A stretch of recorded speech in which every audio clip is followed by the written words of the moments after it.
नमस्कार साथियों, स्वागत है आप सभी का आपके अपने YouTube channel the English classes पर। और मैं हूं आपके साथ विनय।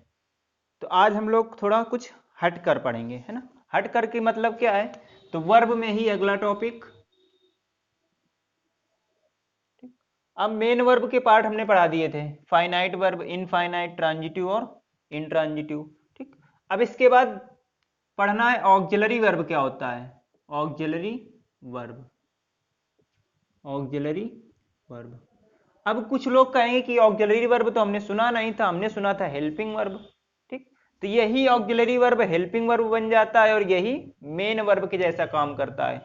तो आज यही पढ़ना है कि कब ये मेन वर्ब बनता है और कब ये हेल्पिंग वर्ब का काम करता है। ठीक, जैसे एक व्यक्ति होता है, वो किसी का मामा भी होता है ना। ठीक, कोई उसको मामा भी कहता है, कोई उसको फूफा भी कहता है ना, कोई इसको चाचा भी कहता है, फिर एक समय ऐसा आता है कि कोई इसको पापा भी कहने लगता है ना। तो बस इसी तरह ये भी है।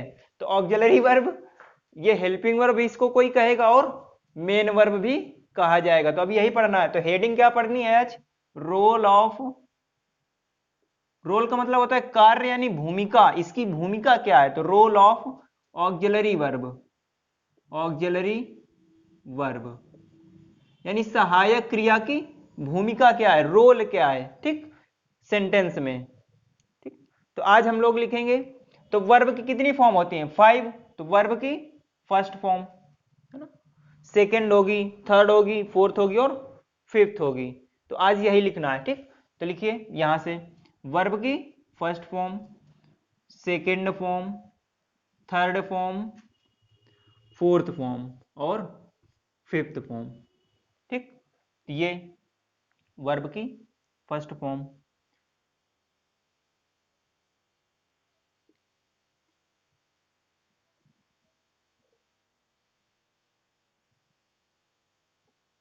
इसमें आएगी फर्स्ट, सेकेंड, थर्ड, फोर्थ और फिफ्थ फॉर्म। ठीक,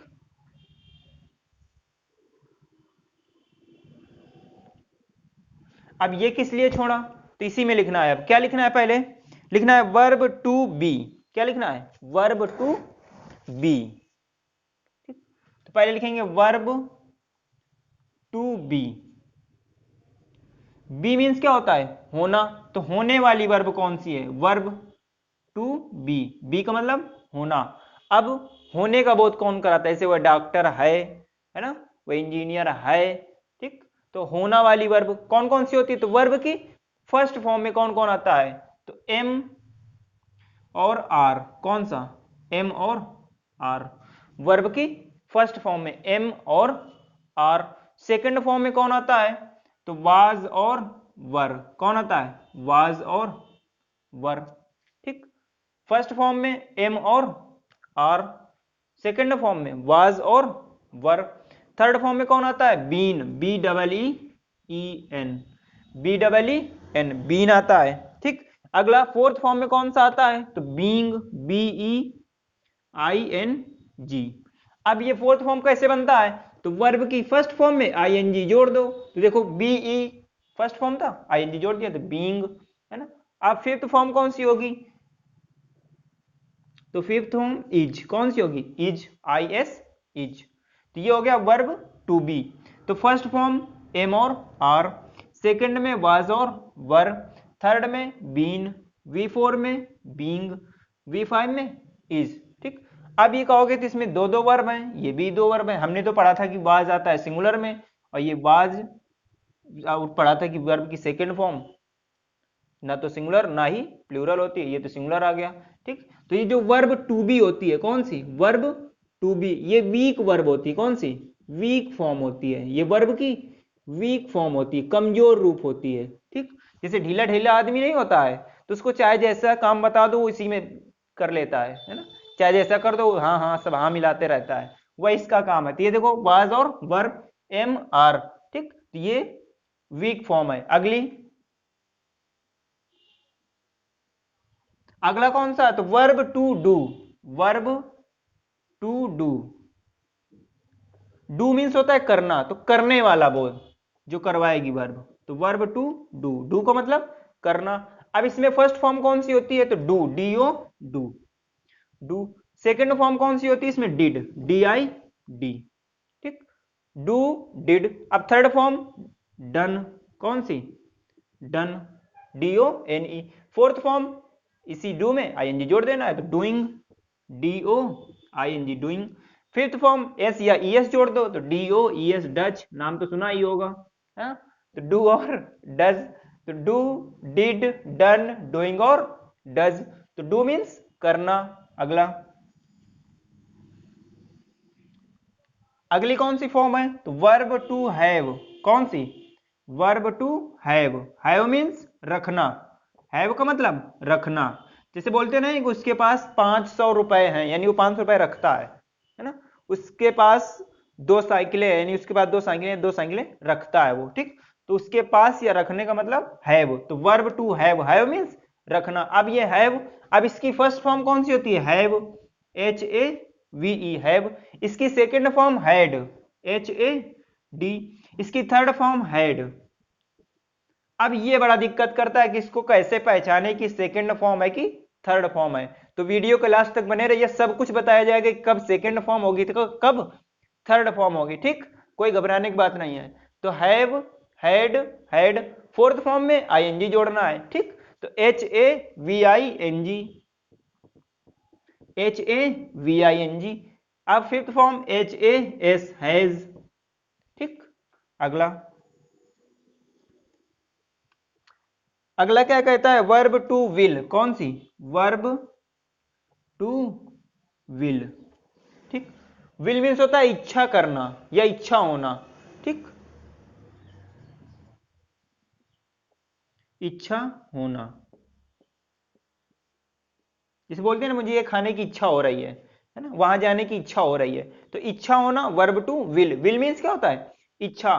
तो इसकी फर्स्ट फॉर्म कौन सी होती है, विल, WILL। ये मॉडल वाला विल नहीं है कि विल, शैल, शुड वाला, ये वो वाला विल नहीं है, ठीक। तो वर्ब टू विल, विल का मतलब इच्छा होना, तो first form will. Second form willed, WILLED,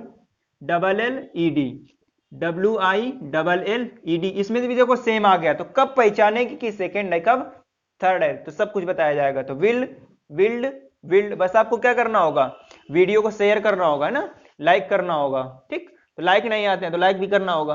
तो वर्ब टू विल, इच्छा होना। First form will, second willed, third willed. चौथी कौन सी आएगी, तो इसमें आईएनजी जोड़ देना है, तो WILLING, विलिंग। तो विल, विल्ड, विल्ड और विलिंग। फिफ्थ फॉर्म कौन सी होगी, तो एस या तो ES जोड़ना है, तो विल्स, WILLS। तो विल, विल्ड, विल्ड, विलिंग और विल्स। अगला, अगली कौन सी आएगी, तो verb to need, verb to need. तो नीड का मतलब होता है जरूरत होना, NEED। तो वर्ब टू नीड यानी जरूरत होना, जरूरत होना, ठीक। जैसे बोलते हैं ना, मुझे 500 रुपए की जरूरत है, ठीक, मुझे 1 गिलास पानी की जरूरत है, ठीक। तो जरूरत बोलना हो तो वर्ब टू नीड। अब इसकी फर्स्ट फॉर्म कौन सी होगी, सेकंड कौन सी, थर्ड, ठीक। तो वर्ब की first form need, NEED। Second कौन सी होगी, तो NEEDED, नीडेड, नीडेड। थर्ड कौन सी होगी, तो नीडेड, NEEDED।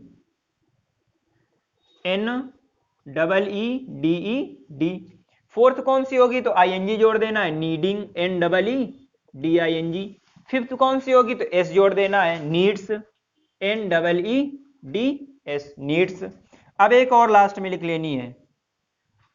अब नीड का कौन होता है, डेयर। तो verb to dare, verb to dare. Dare means होता है साहस करना या हिम्मत करना, ठीक, साहस करना, साहस करना या साहस होना। तो वर्ब टू डेयर यानी साहस करना या हिम्मत करना। तो इसकी फर्स्ट फॉर्म कौन सी होगी, डेयर, DARE। सेकेंड फॉर्म कौन सी होगी, डेयर्ड, DARED, डेयर्ड। थर्ड कौन सी होगी, तो ये भी डेयर्ड होगी, DARED, डेयर्ड। फोर्थ आईएनजी जोड़ देना है, तो DARING, डेयरिंग। तो डेयर, डेयर्ड, डेयर्ड, डेयरिंग। बाद में S जोड़ना है, तो डेयर्स, DARES। ठीक, तो वर्ब की first form, second form, third form, fourth और फिफ्थ। ठीक, तो वर्ब टू है बी, पहला पढ़ना है वर्ब टू बी यानी होना, बी मीन्स होना। तो एम आर ये वर्ब की फर्स्ट फॉर्म है, सेकेंड वाज और were, third been, fourth being, fifth is. इसी तरह वर्ब टू डू में डू, डिड, डन, डूइंग और डज।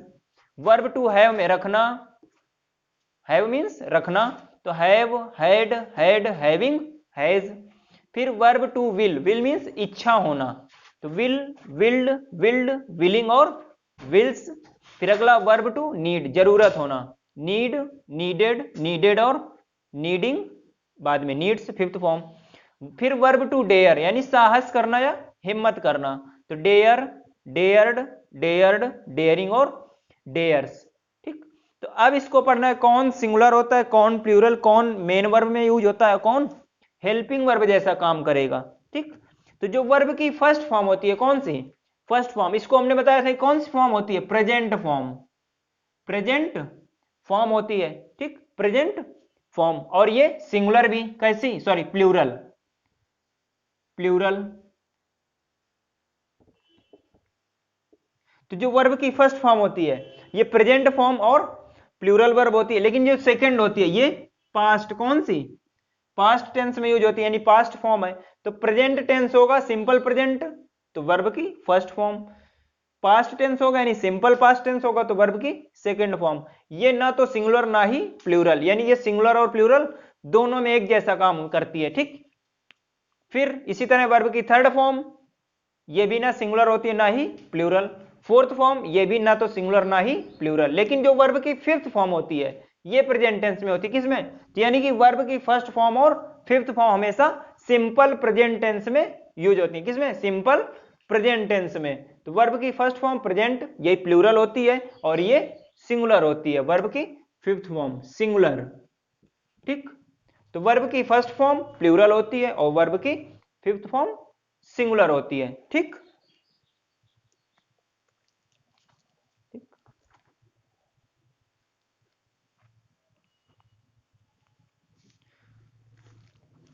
दोस्त काम ऐसा करो कि एक पहचान बन जाए, काम ऐसा करो कि एक पहचान बन जाए, हर कदम ऐसा चलो कि निशान बन जाए।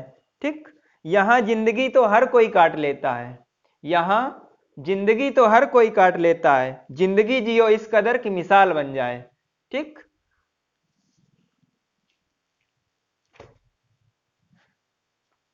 इसका स्क्रीनशॉट लीजिए।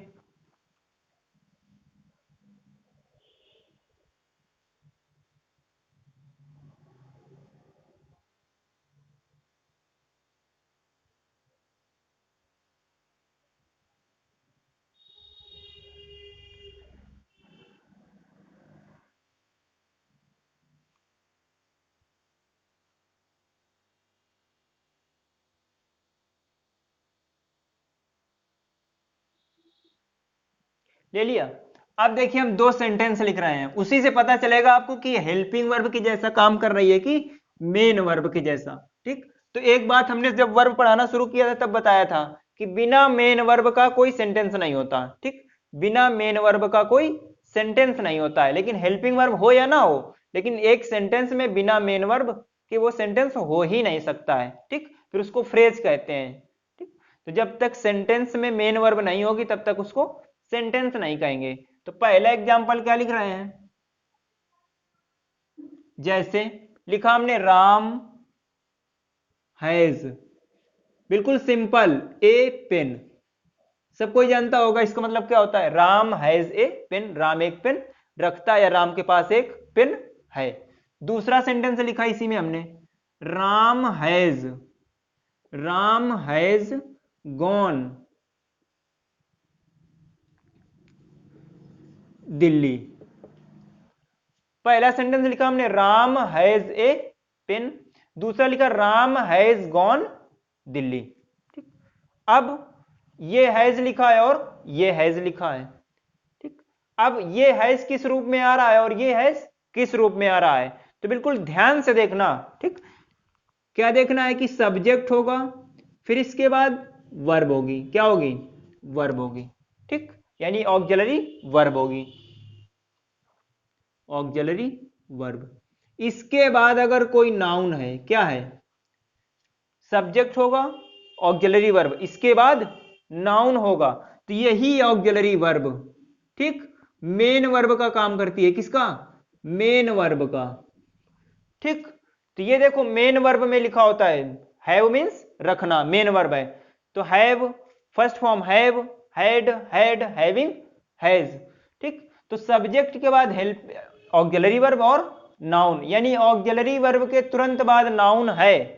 ठीक, तो उस ऑक्सिलरी वर्ब को मेन वर्ब कहते हैं। दूसरा, सब्जेक्ट होगा फिर ऑक्सिलरी वर्ब होगा। अब इस ऑक्सिलरी वर्ब के बाद अगर मेन वर्ब है, क्या है? मेन वर्ब, बाद में अदर वर्ड है, ठीक, या नाउन होगा, तो subject plus auxiliary verb plus main verb. तो अगर इस ऑक्सिलरी वर्ब के बाद मेन वर्ब है तो इसका नाम होगा हेल्पिंग वर्ब। क्या होगा? Helping verb. ठीक, जैसे एक घर में मान लो मालिक है, उसका नौकर भी होता है, एक नौकर तो होता है ना, हाँ, जो उसको कहीं ले जाता है घुमाने फिराने, गाड़ी आड़ी चलाता है, घर का काम करता है। तो अब मान लो किसी दिन मालिक नहीं है घर में, ठीक, कोई आ गया बाहर से, पूछेगा कि भैया कहाँ है, तो नौकर खुद आके बताता है बताइए क्या काम है, हम तो है ना।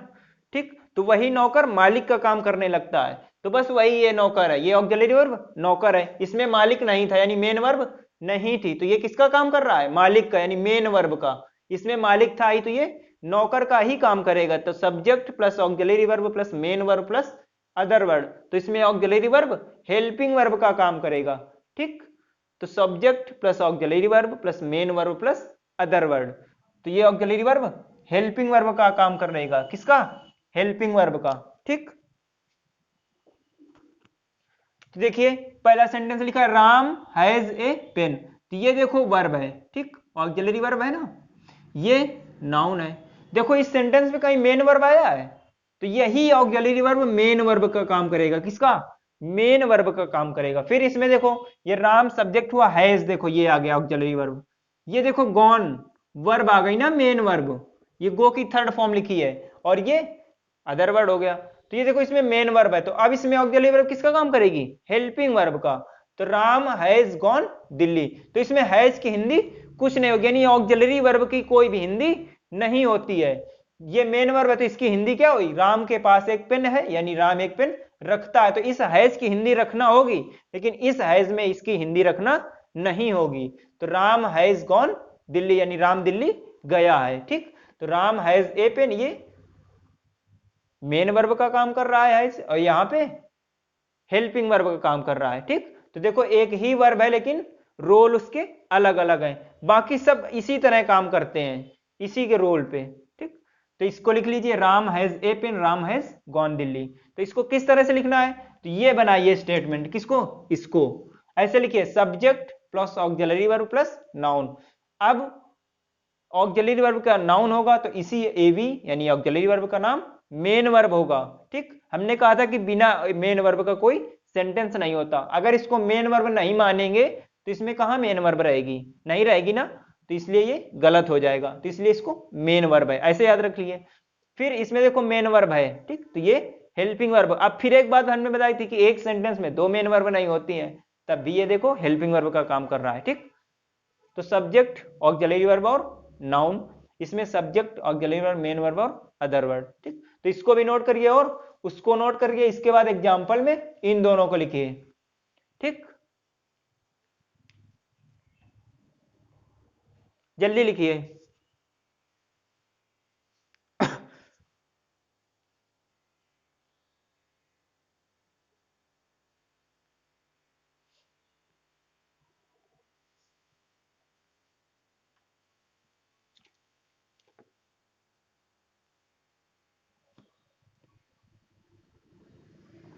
अब अगली बात क्या समझनी है कि कब पहचाने कि ये सेकेंड फॉर्म है, कब पहचाने कि ये थर्ड फॉर्म है। ठीक,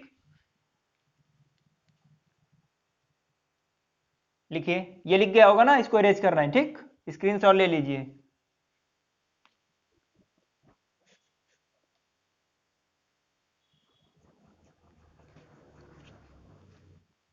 ये भी लिख गया होगा, लिखिए इसको। तो नोट लगा कर लिखिए, किसको? नोट, NOTE, 500 का नया नोट। ठीक, तो नोट में क्या लिखना है कि जो भी मेन वर्ब की थर्ड फॉर्म और फोर्थ फॉर्म होगी, कौन सी? मेन वर्ब की थर्ड फॉर्म और फोर्थ फॉर्म, यानी V3 और V4, V3 और V4 ये बिना में हेल्पिंग वर्ब के यूज नहीं होंगी।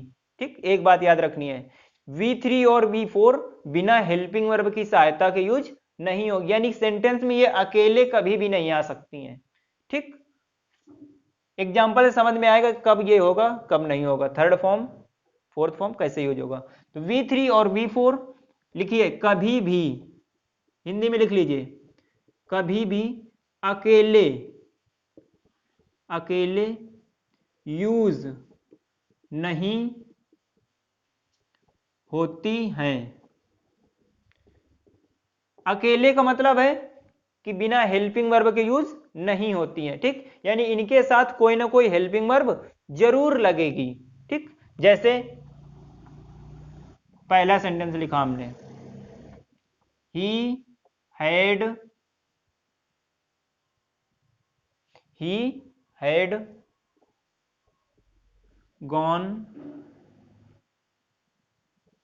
स्कूल, ये लिखा यहां तक, ही हैड गॉन स्कूल। दूसरा लिखा,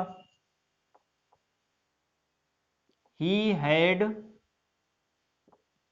his lunch, he had gone school, he had his lunch.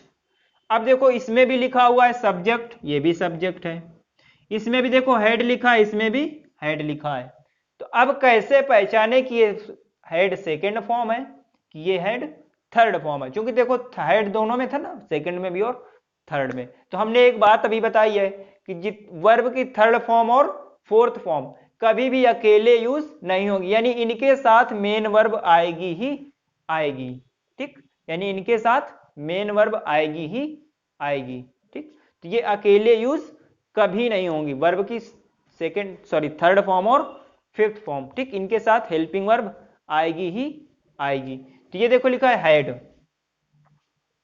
ठीक, अब ये हेल्पिंग वर्ब होती है ना किसी की, किसके टेंस की होती है? पास्ट परफेक्ट की। तो ये देखो गॉन लिखा, ये मेन वर्ब है ना, ये मेन वर्ब है।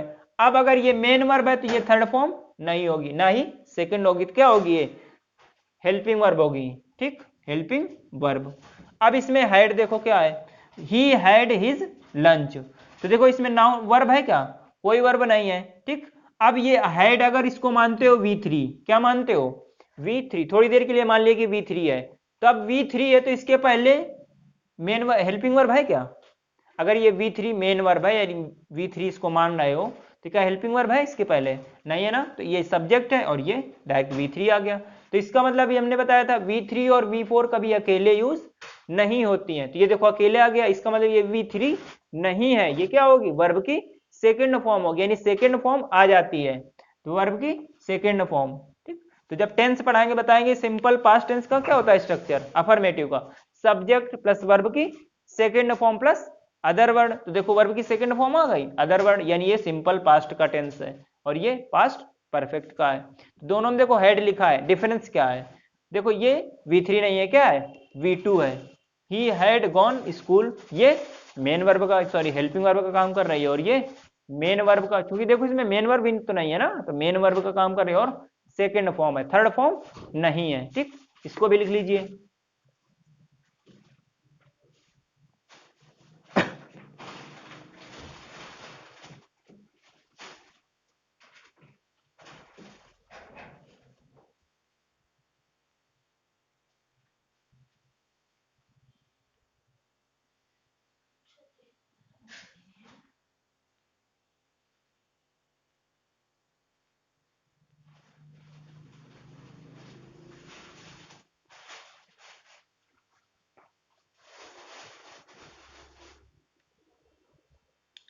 अब अगली बात क्या लिखनी है, जो बहुत जरूरी बात है।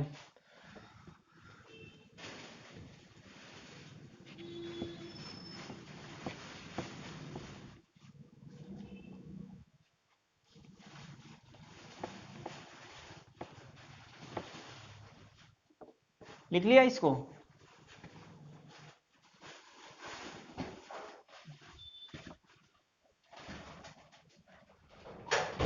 अब जैसे आपसे कहा जाए यही sentence, Ram has a pen, Ram has a pen. अब कहा जाए कि तुम इसका निगेटिव बनाओ, यानी इसका मतलब हुआ कि राम के पास पेन है, फिर बोला जाए राम के पास पेन नहीं है, तो उसकी इंग्लिश क्या होगी? क्या ये लिख दोगे कि Ram has not a pen? सही सही बताना, यही लिखते हो ना अभी तक, Ram has not a pen, ठीक।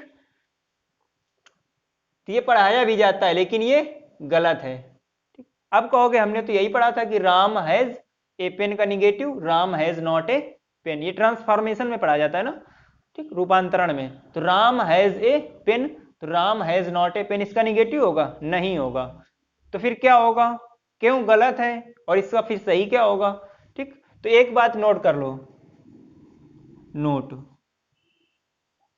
मेन वर्ब के साथ कभी भी नॉट शब्द का यूज नहीं होता, NOT नॉट। लिखिए मेन वर्ब यानी MV, M से मेन, V से वर्ब, तो मेन वर्ब के साथ कभी भी नॉट, NOT नॉट का यूज नहीं करते हैं।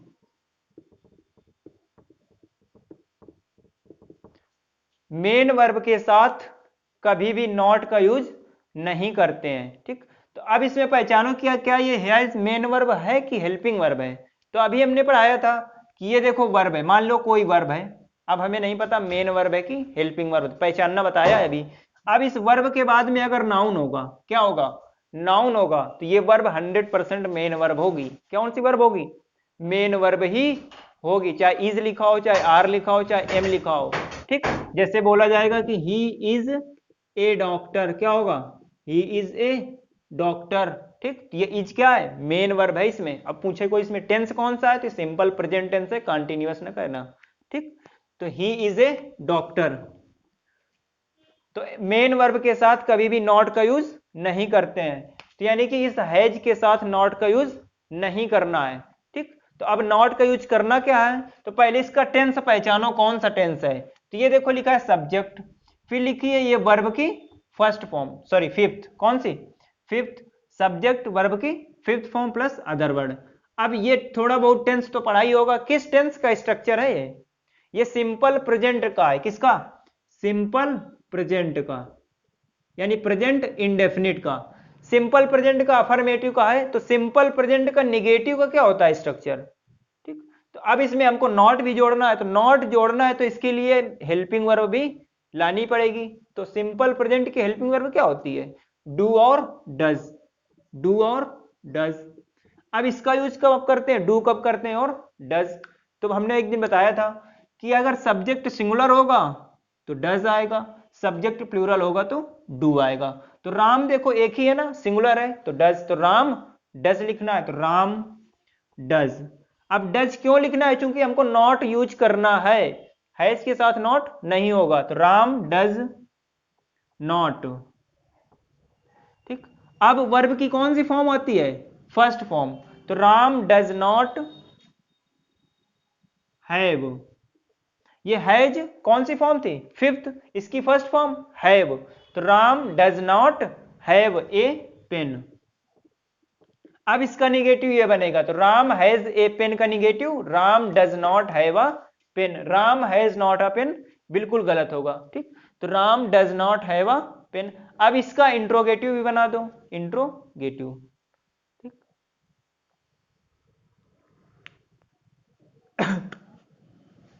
तो एक बात और लिखिए, ये मान लो नोट नंबर 1 था, दूसरा लिखिए।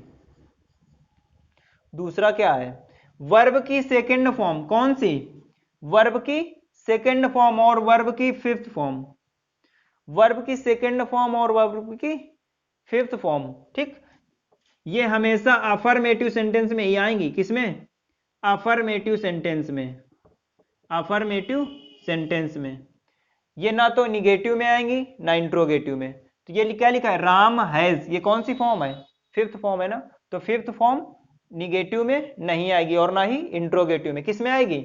अफर्मेटिव में। ये अफर्मेटिव था इसलिए फिफ्थ फॉर्म आई है। अब इसी का इंट्रोगेटिव बनाना है तो इसकी भी हेल्पिंग वर्ब क्या होती है? डू और डज। टेंस तो वही है ना। तो अब राम के अनुसार लगेगा तो डज लिखना है इंट्रोगेटिव में। डज स्ट्रक्चर क्या होता है? Helping verb plus subject plus main verb की first form plus other word. तो डज, इसके बाद राम लिखना है, डज राम। अब ये राम बीच में आया लेकिन हमने कैपिटल लिखा तो ये नाउन में पढ़ाया था कि प्रॉपर नाउन का फर्स्ट लेटर कैपिटल होता है। राम श्याम कुछ भी हो, ठीक, किसी का नाम हो, लड़का हो या लड़की हो। तो डज राम। अब क्या लिखना है? Main verb. कौन सी फॉर्म? फर्स्ट। ये कौन सी है? फिफ्थ। इसकी फर्स्ट फॉर्म हैव। तो does Ram have, does Ram have. अब बस अदर वर्ड में ए पेन बचा तो ए पेन लिख लेना है। अब इंट्रोगेटिव होगा तो इंट्रोगेशन मार्क आएगा। तो does Ram have a pen, यानी इसका मतलब हुआ क्या राम के पास पेन है? तो राम हैज अ पेन, ये अफर्मेटिव। इसका negative Ram has not a pen नहीं होगा। क्या होगा? Ram does not have a pen. क्यों नहीं होगा? सब कुछ बता दिया अभी है ना। यानी मेन वर्ब के साथ नॉट का यूज नहीं होता। अगर इसमें नॉट लगा है तो इसमें ढूंढो मेन वर्ब है।